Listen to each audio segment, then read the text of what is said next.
Baik, Assalamualaikum warahmatullahi wabarakatuh.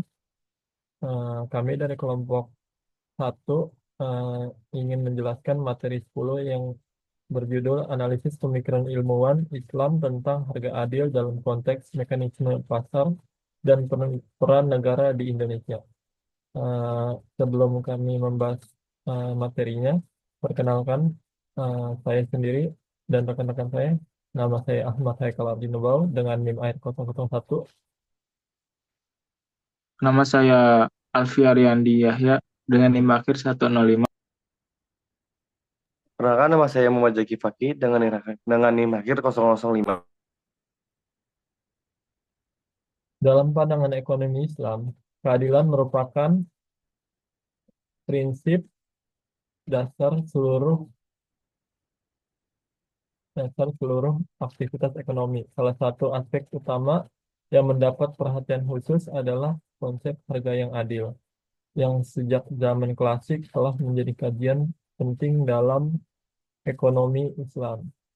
Pemikiran Muslim terkemuka seperti Abu Yusuf Al-Ghazali dan Ibnu Taimiyah telah menekankan pentingnya menjaga harga yang adil demi kesejahteraan masyarakat di sisi lain.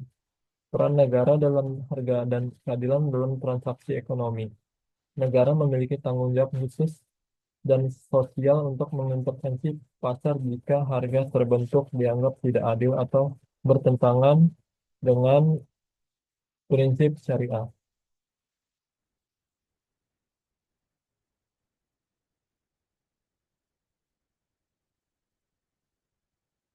Kemudian prinsip mekanisme syariah dan dalam ekonomi Islam.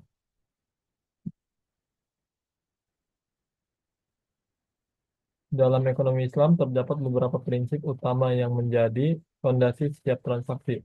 Pertama, prinsip parido atau kerelaan, di mana setiap transaksi harus dilakukan atas dasar suka sama suka tanpa adanya paksaan atau penipuan. Sebagaimana ditegaskan dalam Al-Quran, surat An-Nisa ayat 29. Kedua prinsip persaingan yang menekankan perlunya informasi lengkap, kebebasan pasar, harga yang diperuntukkan oleh interaksi penawaran dan permintaan, serta keseragaman produk agar tercipta keadilan di pasar ketiga, di pasar. Ketiga, prinsip kejujuran yang menekankan pentingnya kepercayaan dan transparansi dalam bertransaksi. Bagaimana dicontohkan oleh Rasulullah SAW dan disebutkan dalam Al-Quran surat Al-Baqarah ayat 188. Prinsip-prinsip ini bertujuan menciptakan harmoni dan kepercayaan dan stabilitas ekonomi yang adil dan berintegritas. Kemudian larangan dalam mekanisme pasar Islam. Dalam ekonomi Islam terdapat larangan-larangan terhadap beberapa praktik yang merugikan keadilan dan kesejahteraan pasar. Pertama, ihtikar atau penimbunan barang dilarang karena menciptakan kelangkaan buatan dan kenaikan harga tidak wajar khususnya pada barang kebutuhan pokok yang merugikan konsumen dan mengganggu stabilitas pasar. Surat Al-Ma'mun eh, ini disebutkan oleh Al-Ma'mun tahun 2017. Kedua, tadlis atau penipuan mencakup tindakan menipu terkait kualitas, kuantitas, harga, atau pengiriman barang yang merusak kepercayaan pasar dan bertentangan dengan etika Islam. Disebutkan oleh Zuhsi tahun 2018. Ketiga, tahfir atau ketidakpastian dilarang dalam transaksi, misalnya menjual produk yang tidak pasti kualitasnya seperti ikan dalam kolam atau buah yang belum matang di pohon karena dapat merugikan salah satu pihak dan menimbulkan sengketa. Al-Qaradahi tahun 2005. Praktik-praktik ini diharamkan dalam ekonomi Islam untuk menjaga keadilan, transparansi, dan keseimbangan pasar. Kemudian pemikiran Abu Yusuf. tentang harga dan mekanisme pasar. Abu Yusuf eh, pada masa 731 sampai 798 Masehi, seorang ulama dan seorang ekonom Muslim dikenal melalui karya monumental yang ditulisnya Al-Kharaj. Dalam kitab ia memberikan kontribusi yang signifikan terhadap pemahaman ekonomi pasar dan teori harga dalam konteks ekonomi Islam. Menurut Karim, tahun 2014, Abu Yusuf merupakan salah satu ulama awal yang mengkaji dan membahas isu-isu ekonomi, termasuk mekanisme pasar dan pendekatan yang analitis dan beredar di masyarakat pada masa mengenai hubungan antara harga dan kuantitas yang tersedia. Kemudian pemikiran Abu Yusuf tentang harga dan mekanisme pasar. Penolakan terhadap pemahaman konvensional. Abu Yusuf secara tegas menyanggah pandangan umum yang menyatakan bahwa harga suatu barang akan naik ketika kelangkaan terjadi dan akan turun saat barang melimpah.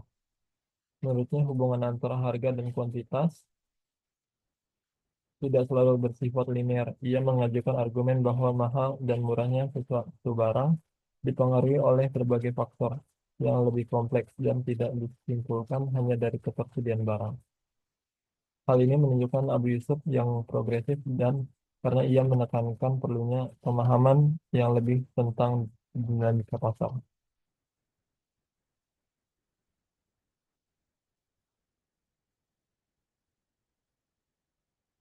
Kemudian pemikiran Abu Yusuf tentang harga adil dan mekanisme pasar.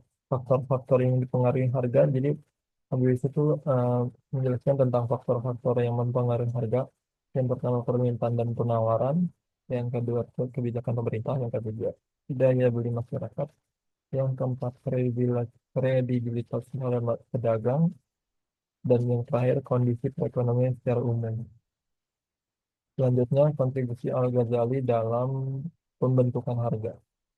Al-Ghazali pada masa 1000 eh, lima 1058 sampai 1111 Masehi, seorang ulama dan filsuf Islam terkemuka memberikan pembahasan yang mendalam dan komprehensif mengenai peran pasar dan mekanisme terbentuk harga dalam karya monumentalnya, Ihya Ulumuddin.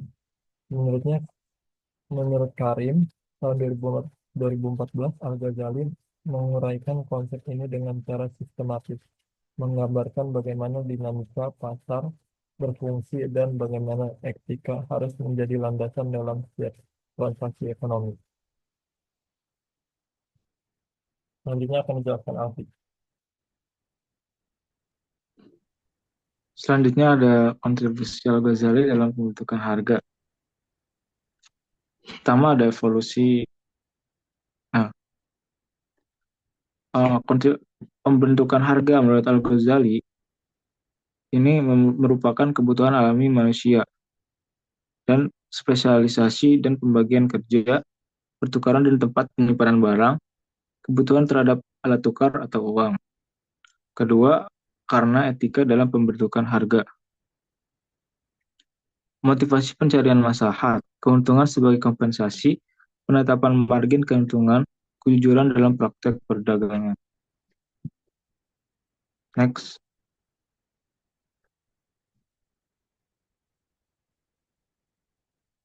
Kemudian konsep harga adil menurut Ibnu Taimiyah.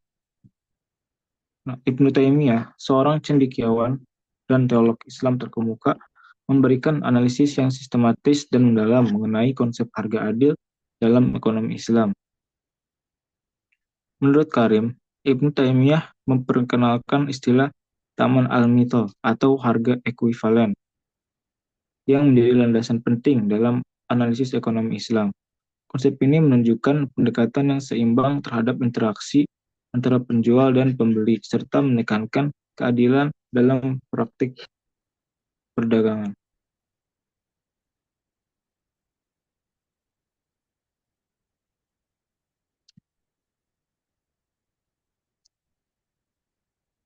Kemudian konsep harga adil menurut Ibnu Taimiyah. Yang pertama adalah konsep taman al-mithel atau harga ekuivalen. Poin pertama adalah kekuatan pasar bebas. Menurut Ibnu Taimiyah, harga yang adil seharusnya mencerminkan kondisi pasar yang nyata di mana penawaran dan permintaan berinteraksi tanpa adanya campur tangan yang merugikan.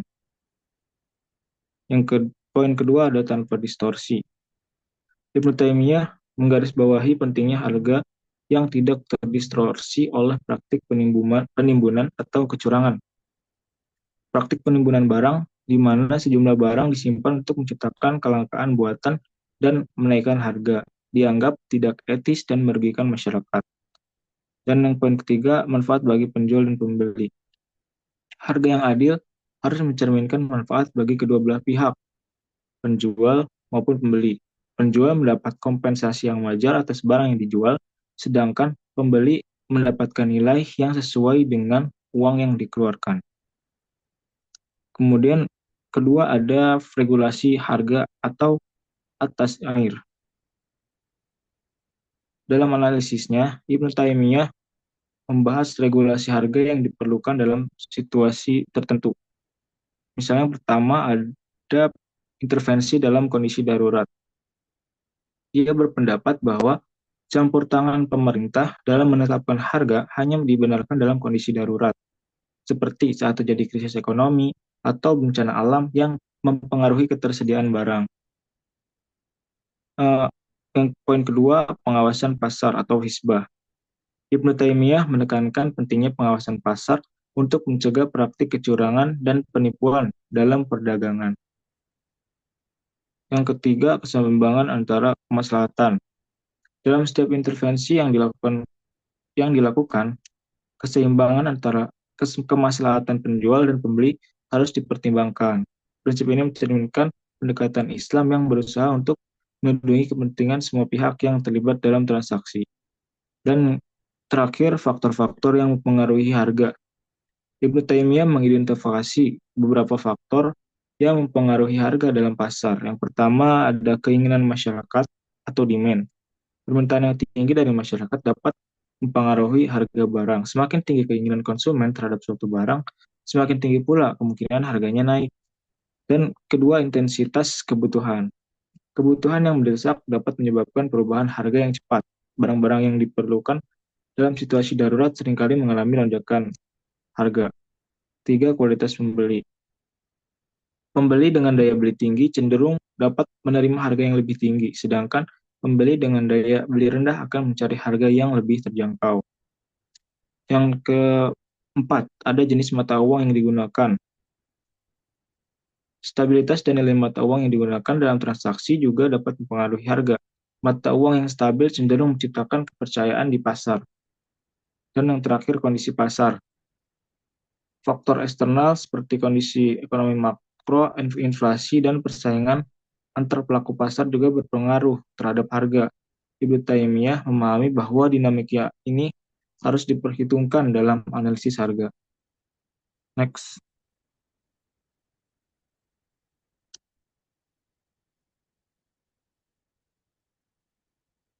Selanjutnya adalah analisis komparatif pemikiran ilmuwan Islam tentang harga dan mekanisme pasar.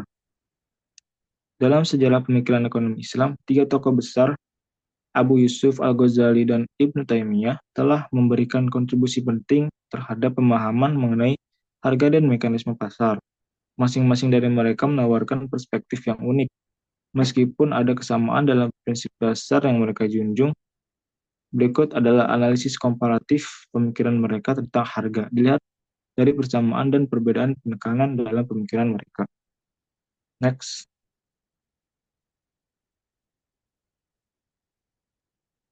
Yang pertama ada persamaan pemikiran. Ketiga pemikir, yaitu Abu Yusuf Al-Ghazali dan Ibnu Taimiyah, memiliki pandangan serupa dalam hal mekanisme harga. Mereka sepakat bahwa pasar yang berfungsi secara bebas tanpa monopoli atau intervensi berlebihan akan menciptakan harga yang adil dan stabil melalui interaksi alami antara permintaan dan penawaran. Mereka menolak penetapan harga oleh pemerintah kecuali dalam situasi mendesak, seperti misalnya saat terjadi kecurangan atau ketidakseimbangan yang merugikan. Selain itu, ketiganya menekankan pentingnya aspek moral dalam penetapan harga, dengan kejujuran dan kesejahteraan sosial sebagai faktor utama yang harus dipertimbangkan.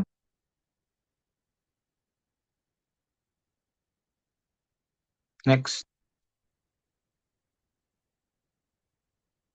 Kemudian selanjutnya ada perbedaan penekanan dalam pemikiran.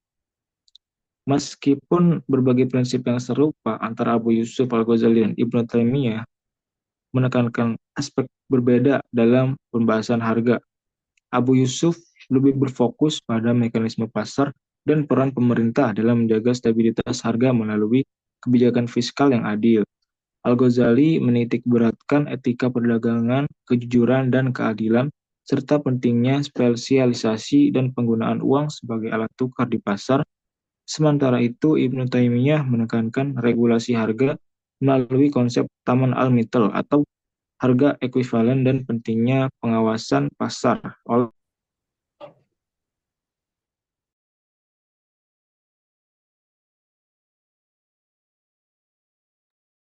Terima kasih. Baik, kita lanjut.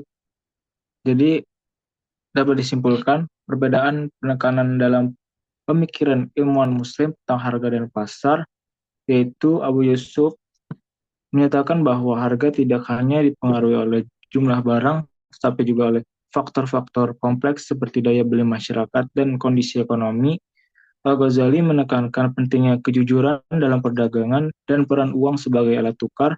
Sementara itu, Ibnu Taimiyah mengajukan konsep Taman al-Mithal atau harga ekuivalen dan mendukung pengawasan pasar melalui lembaga hisbah.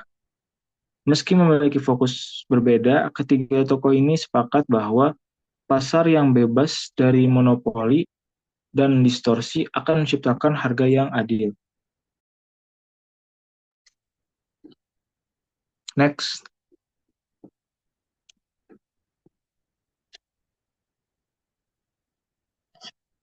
Kemudian relevansinya dalam konteks ekonomi modern.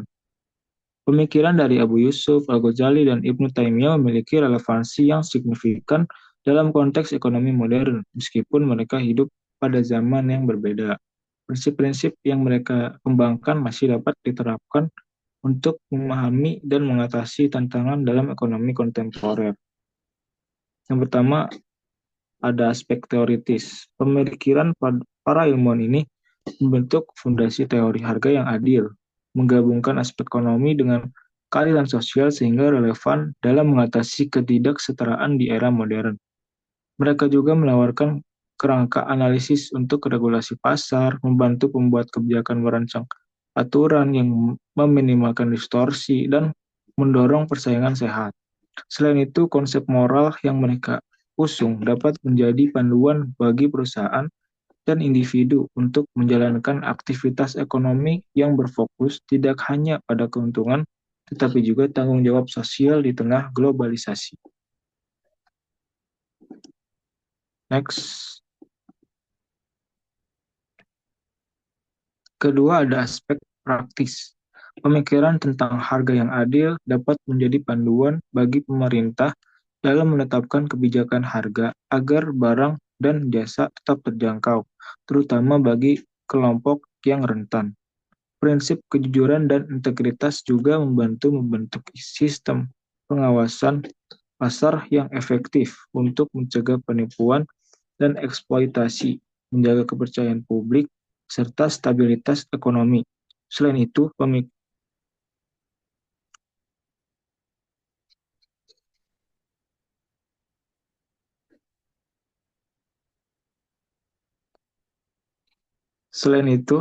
pemikiran ini dapat menjadi referensi untuk merespons distorsi pasar, seperti monopoli atau manipulasi harga, melalui langkah-langkah korektif yang mempertahankan keseimbangan dan keadilan di pasar. Ketiga, kontribusi bagi ekonomi Islam kontemporer. Pemikiran para ilmuwan ini berkontribusi pada ekonomi Islam kontemporer melalui pengembangan instrumen pengawasan pasar syariah yang memadukan etika sesuai hukum Islam, prinsip keadilan dan kejujuran. Mereka juga menjadi acuan dalam menetapkan standar keuntungan di lembaga keuangan syariah, yang tidak hanya mengejar profit semata, tapi juga mensejahterakan masyarakat. Selain itu, konsep-konsep mereka dapat menjadi dasar regulasi pasar modal syariah, memastikan transaksi dan investasi dilakukan secara etis dan adil. Next. Kemudian, peran negara dalam mekanisme pasar. Dalam sistem ekonomi Islam, negara memiliki peran vital sebagai pengatur.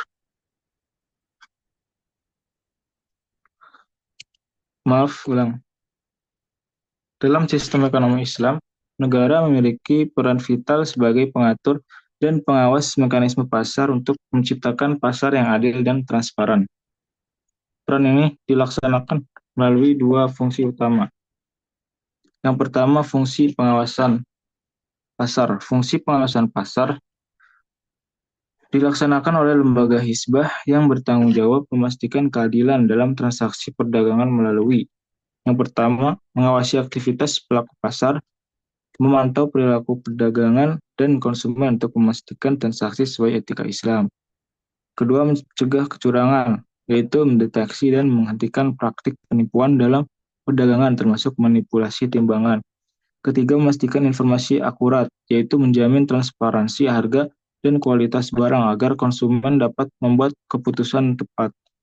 Dan yang keempat, mencegah monopoli atau kartel, yaitu mengawasi dan menindak praktik yang menghambat persaingan sehat. Selanjutnya akan dijelaskan oleh Zaki.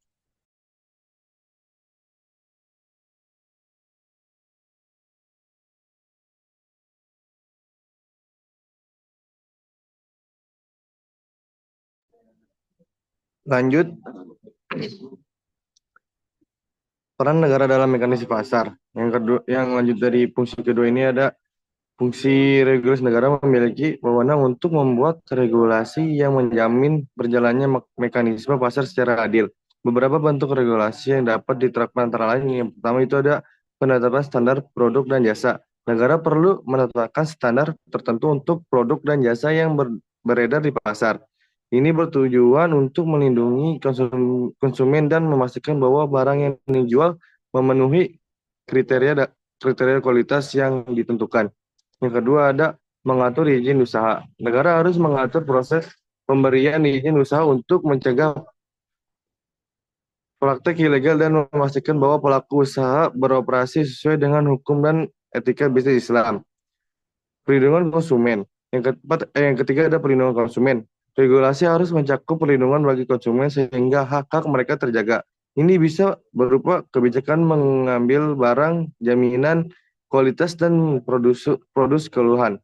Yang keempat ada pencegahan praktik monopoli. Negara harus mengambil langkah-langkah untuk mencegah dan menangani praktik monopoli yang dapat merugikan konsumen dan mengurangi tingkat persaingan dalam pasar. Next.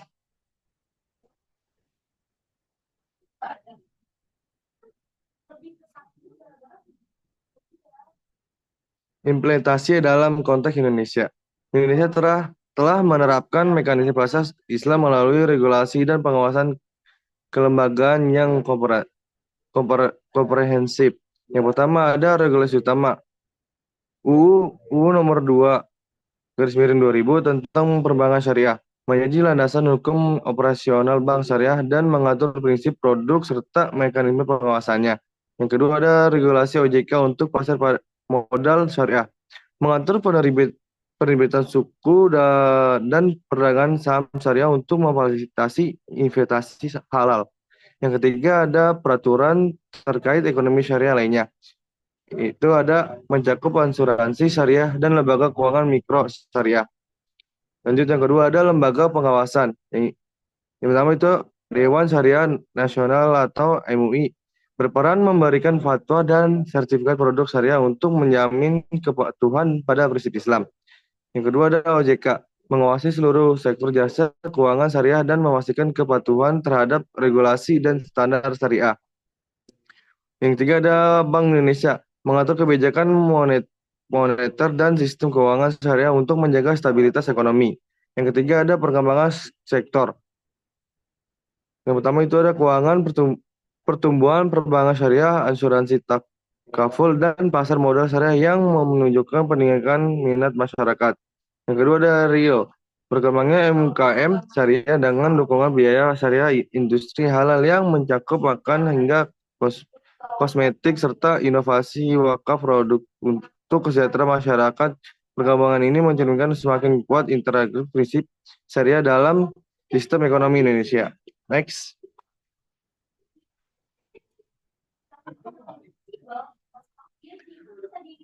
Tantangan dan prospek ekonomi Islam. Tantangan yang dihadapi yang pertama itu ada harmonisasi regulasi. Terjadi tumpang tindih antara regulasi syariah dan konvensional yang menghambat operasi bisnis. Perlu menyesuaikan dan penyelesaian regulasi untuk memberikan kepastian hukum bagi pelaku usaha syariah. Harmonisasi penting untuk memastikan bisnis dapat beroperasi efektif tanpa keadaan peraturan. Yang kedua ada sumber daya manusia. Masih terbatasnya tenaga ahli yang memahami prinsip dan praktek ekonomi syariah secara mendalam. Diperlukan program pendidikan dan pelatihan khusus untuk mengembangkan kompetensi di bidang syariah. Kebutuhan SDM mencakup berbagai sektor memulai dari perbankan hingga industri halal. Yang ketiga ada literasi ekonomi syariah. Banyaknya masyarakat belum memahami konsep dan manfaat produk syariah dengan baik. Perlu edukasi berkelanjutan untuk mengubah persepsi dan meningkatkan pemahaman. Sosialisasi penting untuk mendorong partisipasi aktif dalam ekonomi syariah. Yang keempat ada infrastruktur. Akses ke lembaga keuangan dan pasar modal syariah belum merata di seluruh Indonesia. Perlu mengembangkan infrastruktur pendudukan terutama di daerah-daerah terpencil. Infrastruktur yang memandai penting untuk memastikan pertumbuhan ekonomi syariah yang infrastruktur. Lanjut, next.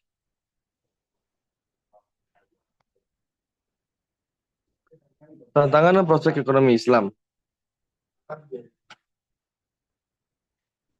Prospek pengembangan. Yang pertama ada potensi pasar. Indonesia memiliki populasi muslim terbesar di dunia dengan 87% dari 270 juta penduduk. Menciptakan pangkat pasar untuk produk halal dan layanan keuangan syariah. Potensi pertumbuhan tinggi didukung oleh demografi yang menguntungkan. Dua, ada dukungan pemerintah. Pemerintah berkomitmen melalui regulasi yang mendukung dan program pengembangan. Inisiatif seperti Gerakan Nasional Wakaf Uang menunjukkan dukung konkret. Kebijakan pemerintah membantu menciptakan ekosistem yang kondusif. Yang ketiga ada kesadaran masyarakat. Tren meningkatkan pemahaman tentang produk dan layanan syariah, pertumbuhan meningkatkan produk halal di berbagai sektor, meningkatkannya minat terhadap layanan keuangan berbasis syariah. Yang keempat ada dukungan teknologi. Finance syariah memperluas akses masyarakat ke layanan keuangan. Platform digital meningkatkan efisiensi dan jangkau layanan. Inovasi teknologi membuka peluang mengembangkan produk baru meski menghadapi berbagai tantangan seperti regulasi SDM, literasi, dan infrastruktur. Ekonomi Islam di Indonesia memiliki prospek cerah, didukung oleh populasi Islam yang besar, komitmen pemerintah, kesadaran masyarakat yang meningkatkan, dan kemajuan teknologi. Sektor ini berpotensi untuk terus berkembang secara signifikan. Lanjut.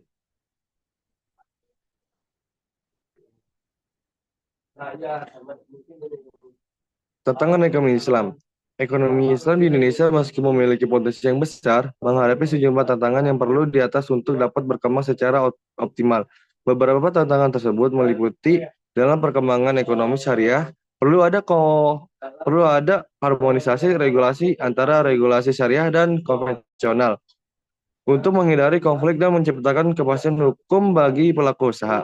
Selain itu, pengembangan sumber daya manusia yang kompeten dalam ekonomi syariah sangat penting, sehingga pendidikan dan pelatihan di bidang ini perlu ditingkatkan. Peningkatan literasi ekonomi syariah juga menjadi kunci agar masyarakat lebih memahami produk dan layanan yang ditawarkan melalui edukasi dan penyuluhan. Terakhir, pengembangan infrastruktur yang memadai seperti akses ke lembaga dan pasar modal syariah sangat diperlukan untuk mendukung pertumbuhan ekonomi syariah di berbagai daerah di Indonesia. Next. Prospek ekonomi Islam. Meskipun terdapat tantangan prospek, pengembangan ekonomi Islam di Indonesia sangat menjanjikan karena beberapa alasan berikut. Yang pertama itu ada Indonesia sebagai negara dengan populasi Muslim terbesar di Indonesia. Muslim terbesar di dunia memiliki potensi pasar yang besar untuk produk dan layanan yang sesuai dengan prinsip syariah. Mengingatkan sekitar 87% dari 2007 juta penduduk adalah Muslim. Dukungan pemerintah yang semakin kuat melalui regulasi dan inisiatif seperti Gerakan Nasional Wakaf Uang atau GNWU menunjukkan komitmen untuk mengembangkan ekonomi syariah. Selain itu, kesadaran masyarakat terhadap produk dan layanan syariah terus meningkat yang tercermin dari permintaan yang lebih tinggi terhadap produk halal dan layanan keuangan syariah. Perkembangan teknologi khusus dalam Vincent juga mendukung pengembangan ekonomi syariah dengan perluas akses masyarakat dan meningkatkan efisien transaksi keuangan.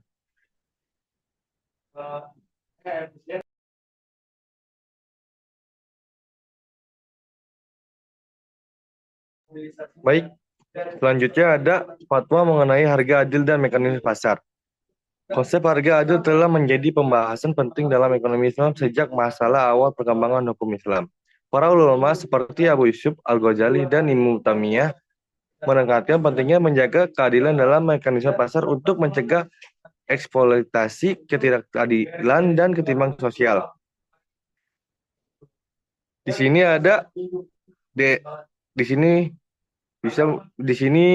DSN dan MUI mengeluarkan fakta-fakta untuk mengatur mekanisme pasar agar tetap berjalan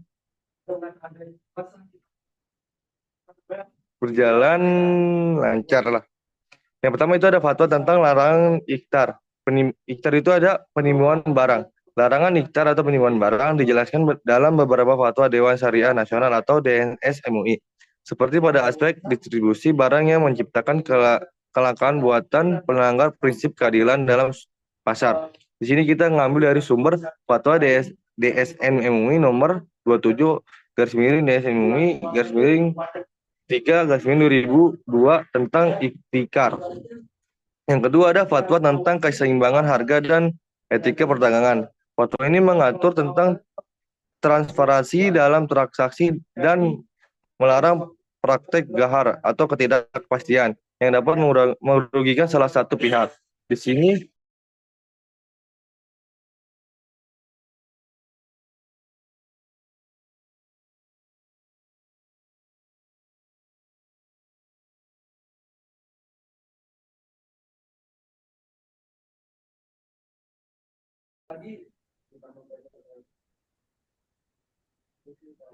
baik, lanjut tentang fatwa-fatwa. Yang pertama itu ada fatwa tentang larangan ikhtiar penimbun barang atau larangan ikhtiar penimbungan dijelaskan dalam beberapa fatwa Dewan Syariah Nasional atau DSN MUI seperti pada aspek distribusi barang yang menciptakan kelangkaan buatan melanggar prinsip keadilan dalam pasar. Di sini kita ngambil dari sumber fatwa DSN MUI nomor 27 garis miring DSN MUI garis miring 3 garis miring 2002 tentang ikhtar. Yang kedua ada fatwa tentang keseimbangan harga dan etika perdagangan. Fatwa ini mengatur tentang transparansi dalam transaksi dan melarang praktek gahar atau ketidakpastian yang dapat merugikan salah satu dari pihak. Kita ngambil dari sumber fatwa DSN MUI nomor 80 garis miring DSN MUI garis miring 2011 tentang transaksi berbasis prinsip syariah. Lanjut ketiga ada fatwa tentang harga yang wajar dalam Islam. DSN MUI menjelaskan bahwa harga yang adil adalah harga yang ditentukan melalui mekanisme pasar tanpa adanya manipulasi atau distorsi. Kita ngambil dari sumber fatwa DSN MUI nomor 47 garis miring DSN MUI garis miring 2 garis miring 2005 tentang jual beli dalam prinsip syariah. Baik, lanjut. Selanjutnya adalah fatwa mengenai peran negara dalam mekanisme pasar. 3 fatwa penting terkait peran negara dalam mekanisme pasar, yaitu yang pertama adalah fatwa tentang pengawasan oleh Hizbah. Hizbah adalah lembaga pengawas pasar yang bertugas memastikan keadilan harga, melarang monopoli, dan mencegah kecurangan. Pengawasan ini juga mencakup implementasi dari UU Nomor 33 Tahun 2014 tentang jaminan produk halal untuk memastikan pasar halal.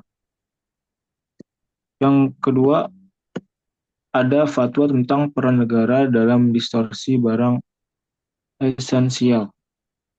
Dalam situasi darurat, negara dianjurkan untuk mengintervensi pasar demi menjaga kestabilan harga barang pokok dan kebutuhan masyarakat. Fatwa ini dijelaskan dalam DSN MUI nomor 38 garis miring DSN MUI nomor 10 garis miring 2002. Ketiga adalah fatwa pengendalian monopoli dan kartel. Praktik monopoli dan kartel dilarang karena bertentangan dengan prinsip keadilan dalam Islam. Negara bertanggung jawab untuk melarang dan mengawasi hal ini, sebagaimana diatur dalam Fatwa DSN MUI nomor 31 garis miring DSN MUI garis miring 7 garis miring 2002 tentang larangan praktik monopoli. Selanjutnya, fatwa global dari lembaga internasional. Jadi, resolusi Majma' Fiqih Islami pada sidang kelima tahun 1987 lahir tentang tanggapan terhadap meningkatnya peran globalisasi dan liberalisasi ekonomi yang seringkali mengabaikan prinsip-prinsip moral. Yang pertama itu ada fatwa Majma' Fiqh Islami. Mekanisme pasar yang harus tetap tunduk pada prinsip Islam, yaitu kebebasan yang bertanggung jawab dan sesuai syariah. Sumber dari resolusi Majma' Fikih Islami pada sidang kelima tahun 1987. Yang kedua, fatwa tentang pengawasan syariah global. Regulasi pengawasan pasar dan oleh otoritas keuangan syariah global seperti AOIP menguatkan peran negara dalam mendukung keseimbangan harga. Sumbernya dari standar syariah AAOIP, khususnya dalam penetapan harga dan perlindungan konsumen.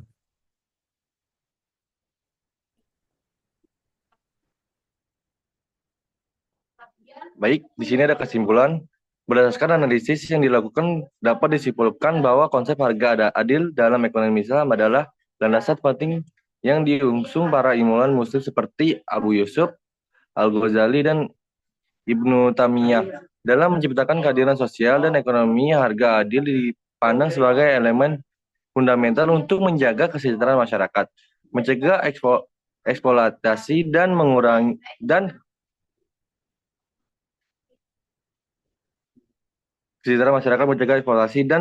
ketimpangan. Dalam konteks ekonomi Islam, mekanisme pasar tetap diakui, tetapi perlu dikendalikan agar tetap beroperasi dalam koridor keadilan.